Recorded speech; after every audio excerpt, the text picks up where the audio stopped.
Excellent. Thank you very much, and thank you very much for having us here.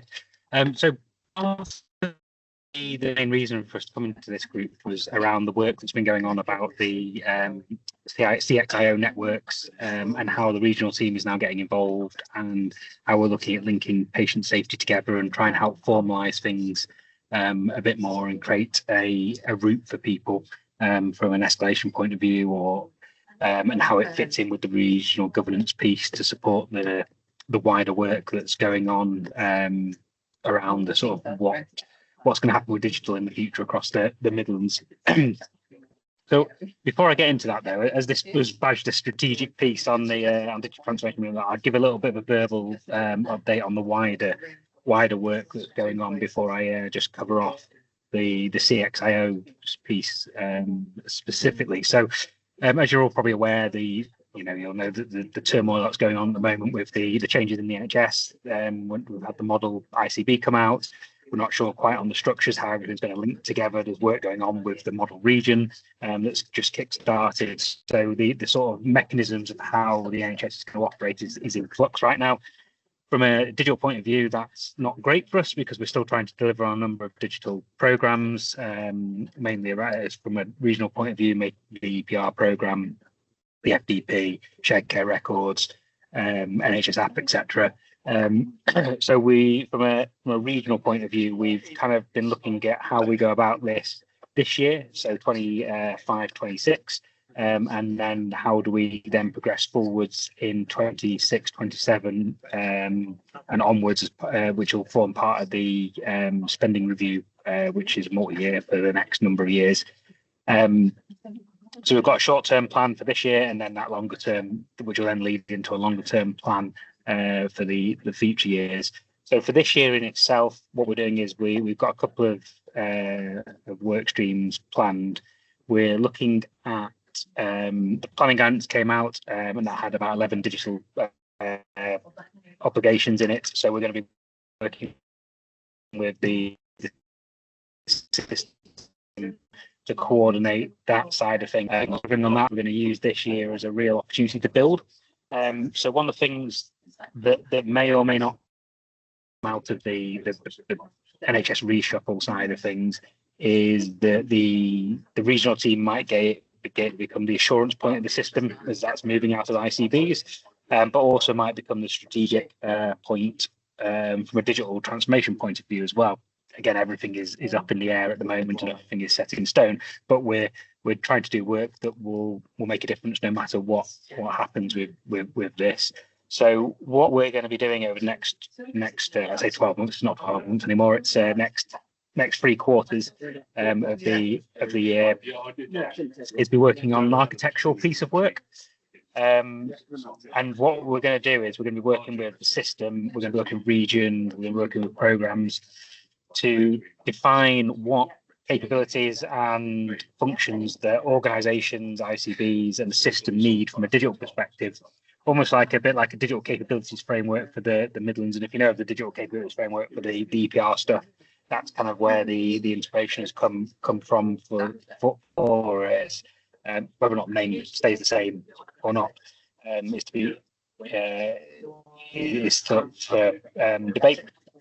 And then off the back of that, what we'll do is then once we've agreed with everyone what everyone should be doing across the system, we'll then look at where everyone is at with all those capabilities and what they're doing, and then to sort of support that assurance piece, we'll be looking to get plans from all the organisations on how they're then going to fill the gaps, and then that will take us nicely into the following year when the spending review comes in. So if for instance the regional team ends up in this position where we are the assurance point and the strategic element for the system on digital, as well as the potential for the money to flow through the region. We have a good understanding of what's going on across the region, where we need to invest to make sure the money's flowing to the front line, to make sure that clinicians like yourselves have the digital capabilities at your organisations that you need, but also that there's parity across the Midlands. So obviously we've got quite a broad maturity from a digital perspective. And what we want to do is make sure that there's parity, no matter where it is across the Midlands over the next few years, and start to bring that baseline in so that everyone's got the same capabilities, where it's something like the NHS app, where everyone has the same functionality within it, and which will be great for not just organisations but for patients as well. I always find it's always hard with the NHS app to do anything sort of at scale, because there's so much disparity in what patients actually do have access for, but there's loads of ambitions around making the NHS app more functional. So that, from a strategic point of view, that gives you a little bit of an idea of what we're doing at the moment from a regional perspective.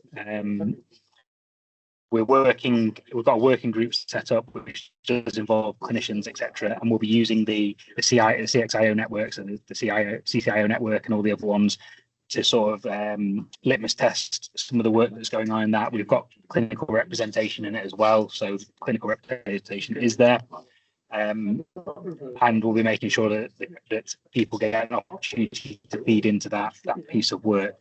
So ultimately, we need to make sure we're putting in place the right things for clinicians and patients at the end of the day. So that's the strategic side. Happy to take any questions on that, or move straight on to the CXIO bit and then do it all at the end. But it's up to people on the call. Right, I will go. That's your second. I will go straight on to the CXIO side of things. So one of the things we've been challenged with by Jess, who's our CCIO, regional CCIO, is to make sure that we have proper oversight of clinical risk and issues that are happening across the Midlands, as well as having a way for the clinical community to engage a bit more formally with the digital side of things. Now, we know this happens within groups like this, but what we want to do is help support groups like this to have that more formal route and have that ability to engage wider as well. So what we've done is we've proposed a way of bringing this all together. Now, I'm not sure who's been on.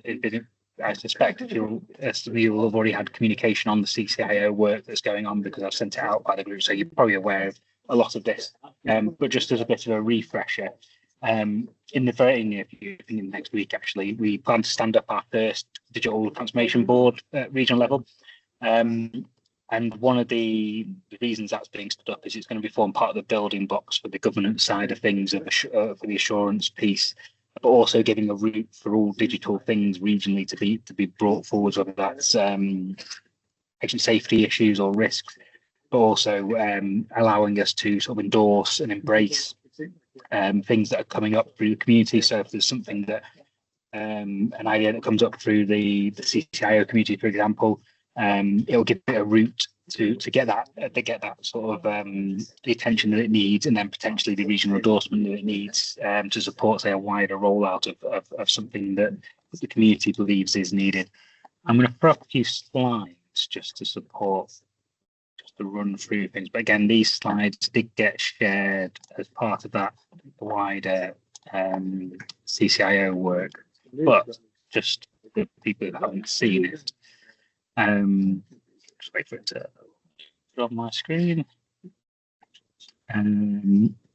So we've managed this as a CXIO community practice, because one of the things we're really keen to do is make sure this is encompassing all of the different aspects of healthcare professionals, not just certain elements. So I won't go through the introduction slide, all these ones. Well, I'll make sure this is shared out. But the one I wanted to show you was the community structure overview.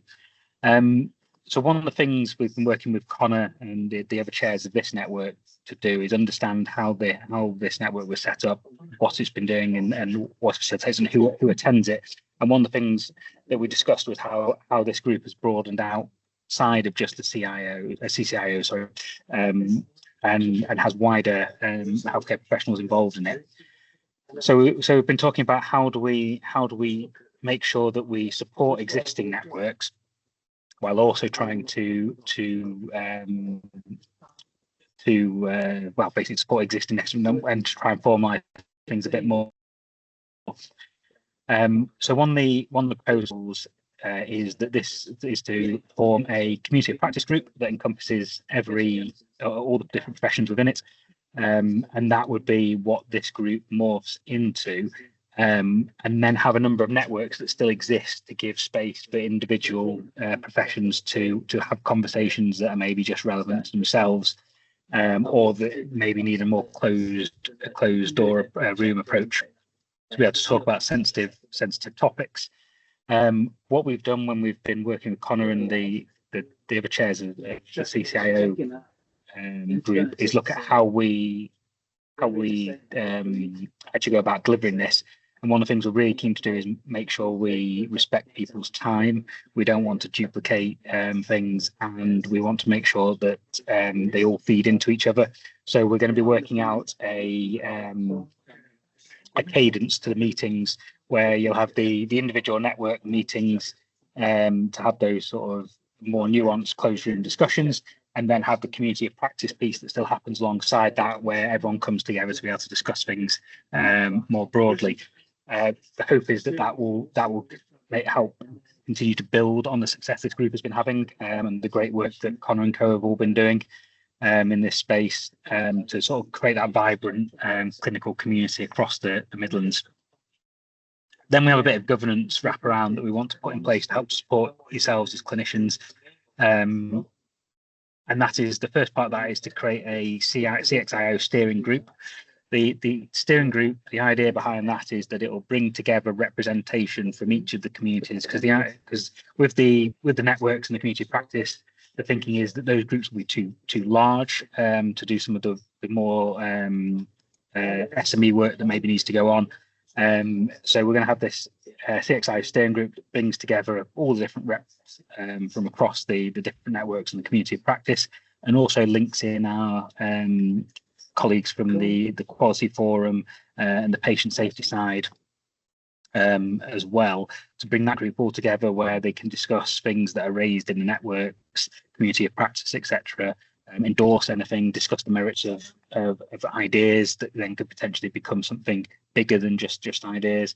And then that will then link into the regional governance structure through the Midlands Digital Board.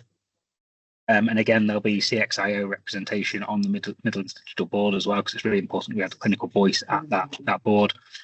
The digital board won't just be digital either. The digital board will include all the different aspects. So there'll be finance on there, for example. There'll be operations on there.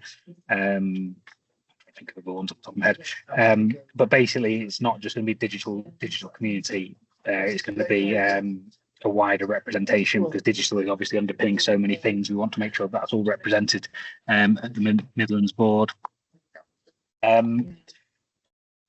As I'm just going to click forward a couple of slides again. I'll share these because these just really talk through what I've been talking about. Sort of the next steps side of things. There was a term. This has moved on slightly since this slide was created, but there was a terms of reference for the CCIO network created and shared as part of that group that we met with a couple of weeks ago now. It's probably about a month ago for the first meeting, and also a terms of reference for the CXIO forum, steering group as well.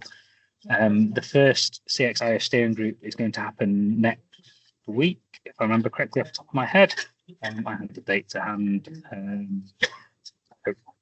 It's the week after. Next, it's on the 24th of June. So that'll be the inaugural CXIO steering group, and as part of that, we'll discuss the tour and sign all that off, as well as talk through anything else that needs to about what we're setting up and making progress in place. So it would be the sort of like opening meeting as part of that. The idea being that'll then become a regular cadence of meetings, which will again fit into the cadence that the networks and the community has around it. So again, respecting clinicians' time, making sure that people aren't overloaded with lots of meetings. It's going to they're all going to fit nicely together. And that sort of thanks goes out to Connor and co over this about how we align this and the willingness to be flexible and get this set up to be able to do that.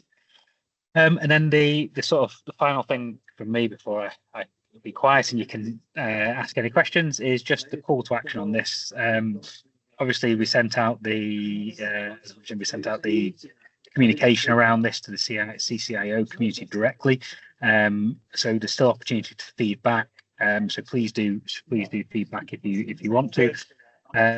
The idea is that from the CCIO side of things, there'll be representation from the community of practice at the steering group and also the CCIO group as well. So when that network next meets, there'll be a discussion on someone being nominated to attend the steering group as part from that group and on behalf of the other CCIOs within the region. So that'll be on the agenda for that. I think that brings me nicely to the end of things. So yeah, just to sort of call out to people to get involved and hear people's feedback on things.